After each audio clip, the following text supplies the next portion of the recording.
Selamat pagi, Assalamualaikum warahmatullahi wabarakatuh. Mohon izin untuk di sini memperkenalkan diri. Nama saya Miftahul Fazir Arja dengan NIM 252116166. Di sini saya akan menjelaskan mengenai pengerjaan saya, yaitu pengerjaan ujian akhir semester dengan mata kuliah kecerdasan buatan dengan dosen pengampu Ibu Dr. Hartati ST MCS dengan mengambil objek penelitian atau objek studinya yaitu prediksi minat nasabah berlangganan deposito menggunakan algoritma multilayer perceptron atau MLP dengan teknik SMOD pada bank marketing dataset. Di sini untuk laporannya, kemudian di sini saya punya codingannya juga yang izin nanti saya akan jelaskan. Kemudian di sini saya adalah datasetnya, mengambil dataset dari UC Learning. Kemudian mengenai bank marketing, kemudian saya download dan saya masukkan ke Google Drive.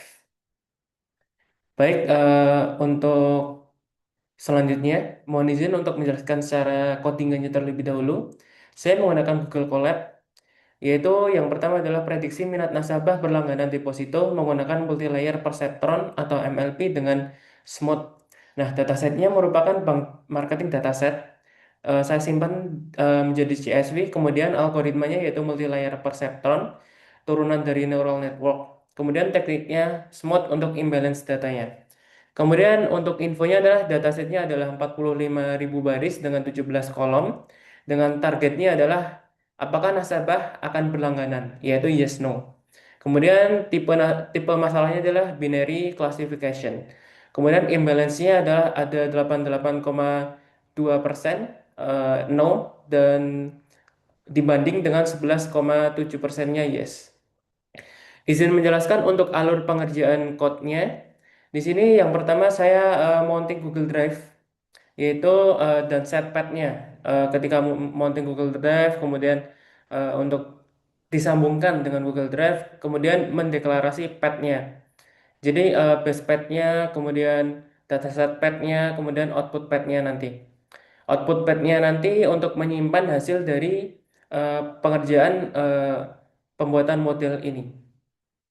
Kemudian jika dataset sudah ada atau berhasil didapatkan, maka saya print untuk pad-nya, filenya ada. Kemudian kali ini selanjutnya yaitu menginstal untuk library dan importnya. Jadi yang pertama pip install imbalance learn main queue, kemudian import beberapa library yang akan dibutuhkan seperti pandas, numpy, matplotlib, kemudian seaborn, kemudian warnings. Kemudian untuk neural networknya dari sklearn yaitu model neural network MLP classifier, kemudian model selection train test split, kemudian cross val score. Kemudian preprocessingnya label encoder, standard scalar, kemudian eh escalon matrixnya, classification report, confusion matrix, ROC, ROC, AUC, AUC score, ROC curve, kemudian accuracy score, F1 score, precision score, dan recall score. Kemudian IMB learn, oversampling, importnya smooth di sini untuk imbalance data. Kemudian untuk palet warna seperti ini. eh Library berhasil diimport ketika sudah start. Kemudian untuk yang pertama adalah load datasetnya. Selanjutnya, sorry, step yang kedua adalah load datasetnya, yaitu untuk melihat dataset itu udah ditampilkan dalam tabel di Google Colab. Jadi ada setnya adalah 55 baris, kemudian kali 17 kolom.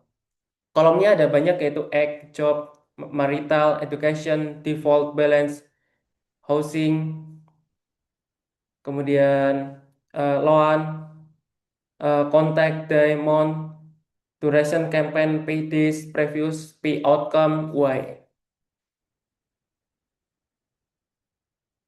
Kemudian selanjutnya adalah info datasetnya. Datasetnya itu kita cari statistik deskriptifnya. Bagaimana dataset tersebut. Dari 17 kolom tadi, statistik deskriptif seperti biasa ada count, min, standar, min, kuartil, dan nilai max-nya.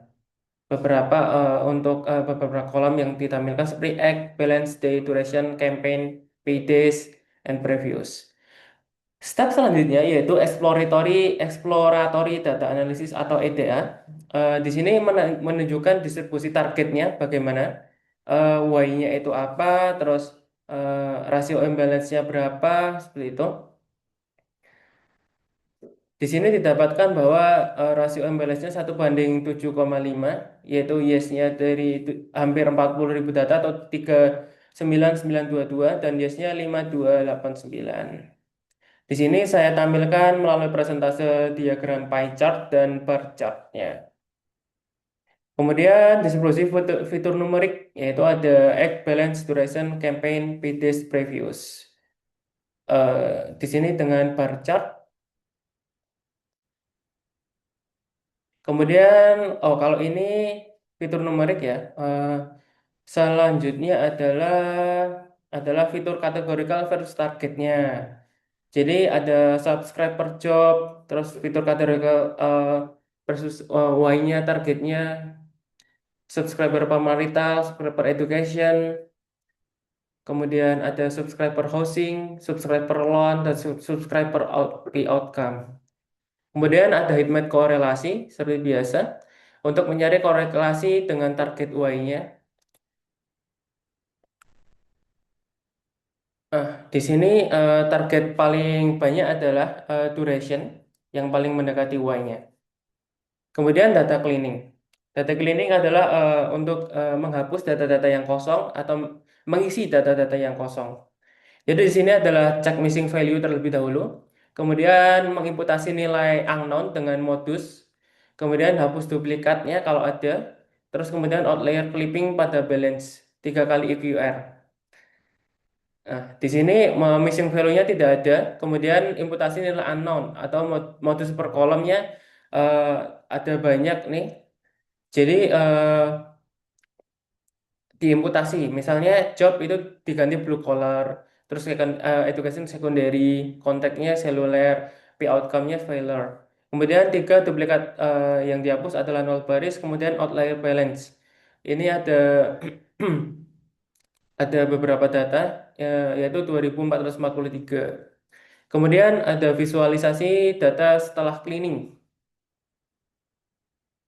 Sebelum cleaning nilainya itu tidak balance. Kemudian setelah cleaning beberapa data balance seperti itu.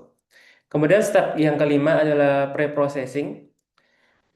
Data clean tadi kita copy, kita split train testnya. Tes testnya 0,2 berarti trainnya 0,8. Kemudian menggunakan smooth juga. Oh, setelah split standar scalar, kemudian smooth, kemudian visualisasi smoothnya. Kemudian ini di sini ada label encoding.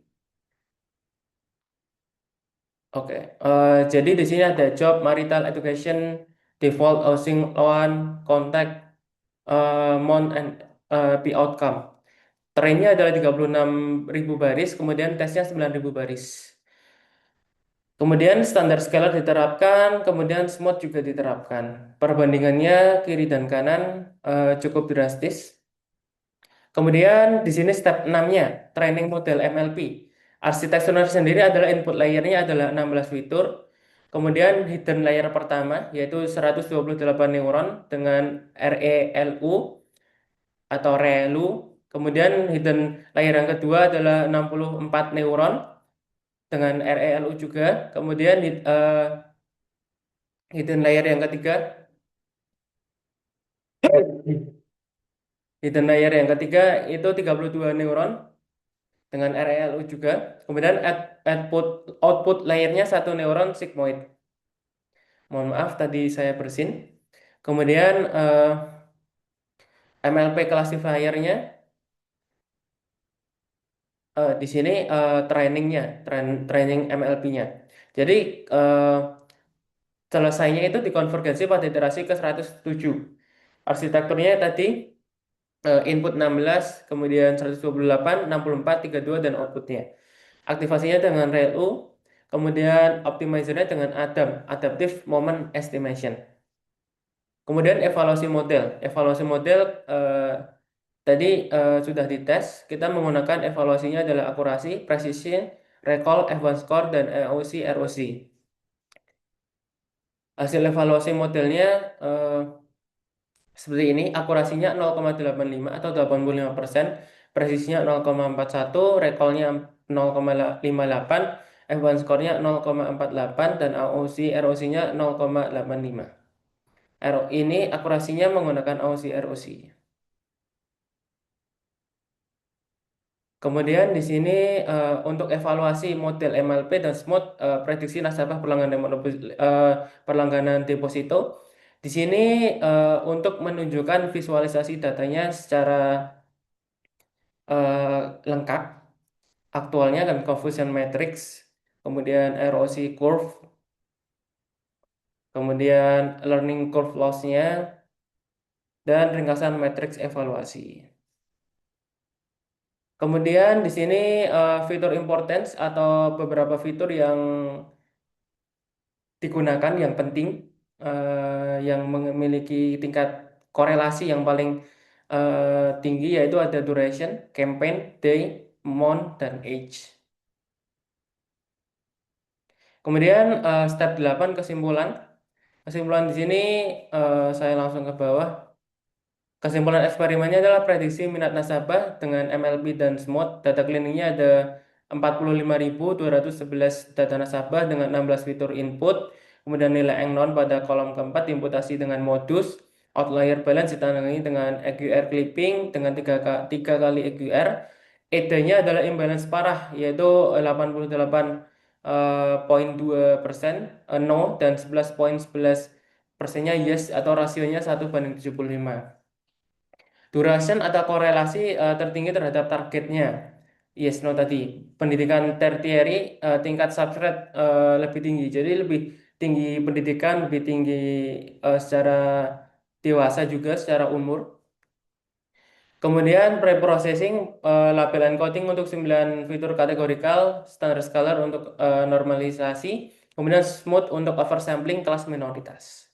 Mode MLP-nya adalah arsitekturnya 16.128.6432, kemudian output aktivasi dengan ReLU ReLU dengan ditambah Adam Optimizer, kemudian konvergensinya pada iterasi ke 107. Matriks evaluasinya skor akurasinya 0,85, presisinya 0,41, recall-nya 0,58, F1 score-nya 0,48, dan AOC ROC-nya 0,85. Top 3 yang fitur berpengaruh adalah durasi, campaign, dan D. Interpretasinya AOC ROC 0,85, yaitu kemampuannya diskriminasi sangat baik. Smooth berhasil meningkatkan recall kelas yes, kemudian model MLP mampu menangkap pola nonlinear pada data. Kemudian di sini saya akan menjelaskan terkait laporannya. Di sini laporannya kurang lebih sama dengan di penjelasan Google Colab. Hanya kemudian di sini bab satu deskripsi kasusnya untuk mencari bahwa deposito, apakah eh, kami deposito itu akan baik gitu. Ini. Perspektif bisnis ketepatan target pemasaran langsung berdampak pada efisiensi biaya dan peningkatan pendapatan bank. Kedua, perspektif testnya dataset memiliki karakteristik menantang berupa ketidaksamaan kelas atau imbalance data. Kemudian di sini tujuan project dan manfaat projectnya, tujuannya adalah membangun model klasifikasi MLP multi-layer perceptron, algoritma turunan neural network yang mampu memprediksi apakah seorang nasabah akan berlangganan deposito berjangka atau tidak. Kemudian ada yang kedua adalah teknik SMOOT untuk menangani ketidakseimbangan kelas.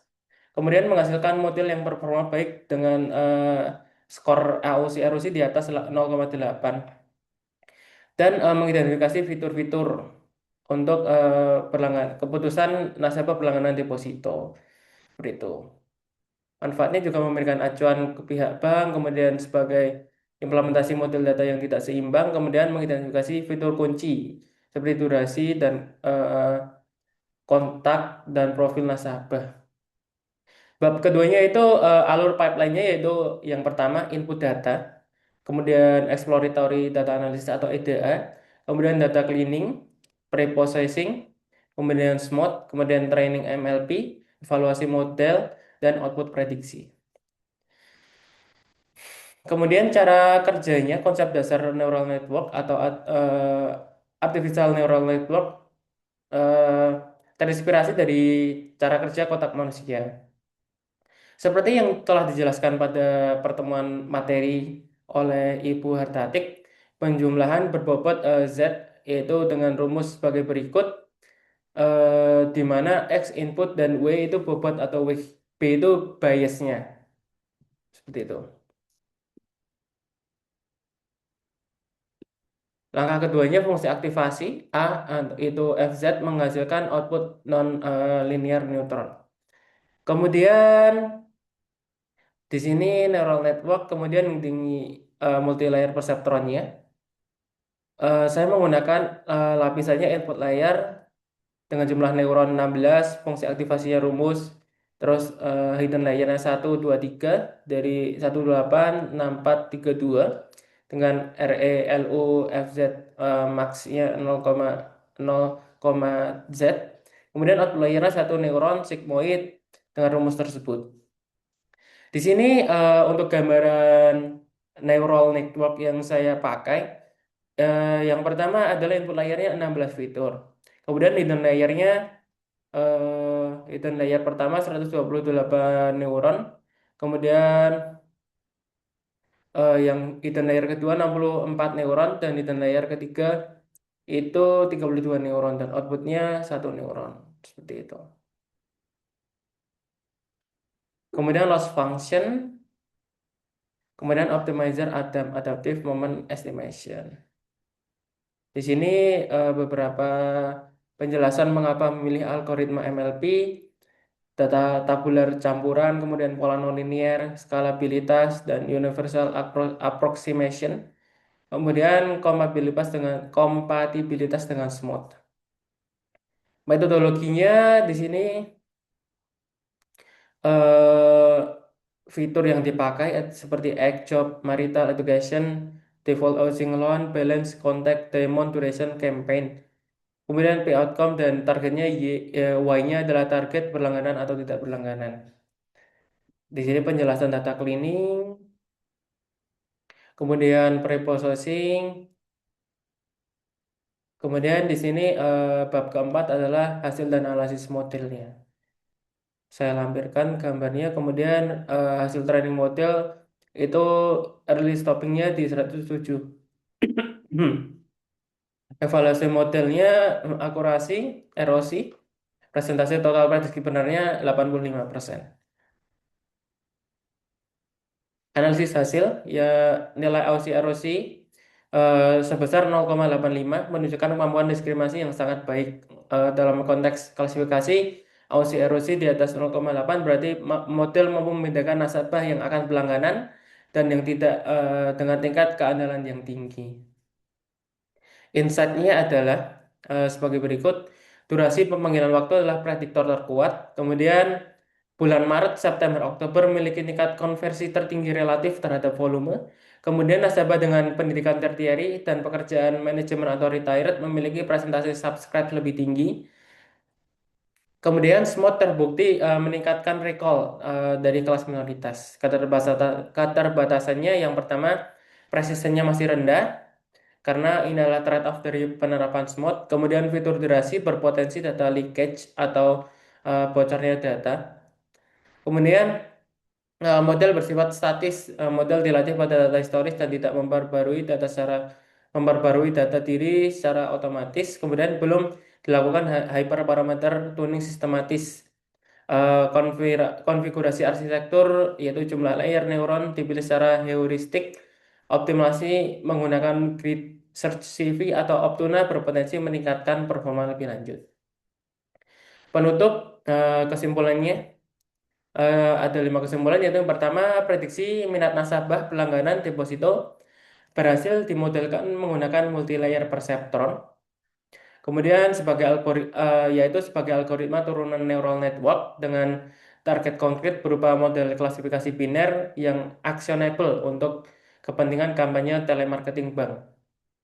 Untuk pipeline-nya yaitu ada EDA, data cleaning, pre-processing, smooth training MLP, kemudian evaluasi dengan model evaluasi modelnya itu dengan AOC ROC 0,8. Untuk semua terbukti menangani imbalance data, meningkatkan kemampuan model dalam mendeteksi kelas minoritas dengan recall 58,22%. Meskipun terdapat trade-off pada presisinya menjadi jelek yaitu 41%.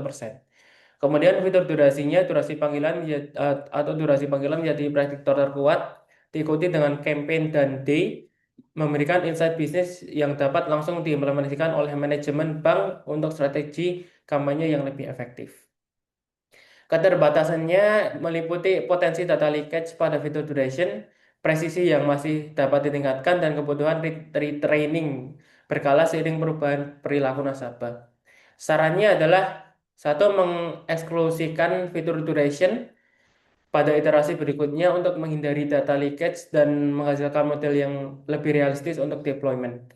Kemudian yang kedua, mencoba teknik penanganan imbalance yang lain seperti smooth dash ANN, kemudian class weighting dan threshold tuning untuk meningkatkan precision tanpa menurunkan recall secara signifikan. Kemudian melakukan hyperparameter tuning sistematis menggunakan Optuna atau Grid Search CV untuk mengoptimalkan arsitektur dan konfigurasi model. Yang keempat, membandingkan MLP dengan arsitektur neural network yang lain yang dirancang khusus untuk data tabular seperti TabNet untuk memverifikasi pilihan algoritma terbaik. Berikut daftar pustaka yang saya gunakan untuk laporan ini. Dan untuk lampiran nanti saya lampirkan link YouTube sebagai berikut. Demikian penjelasan pengerjaan UAS saya, mata kuliah kecerdasan buatan. Kurang lebihnya mohon maaf. Wassalamualaikum warahmatullahi wabarakatuh.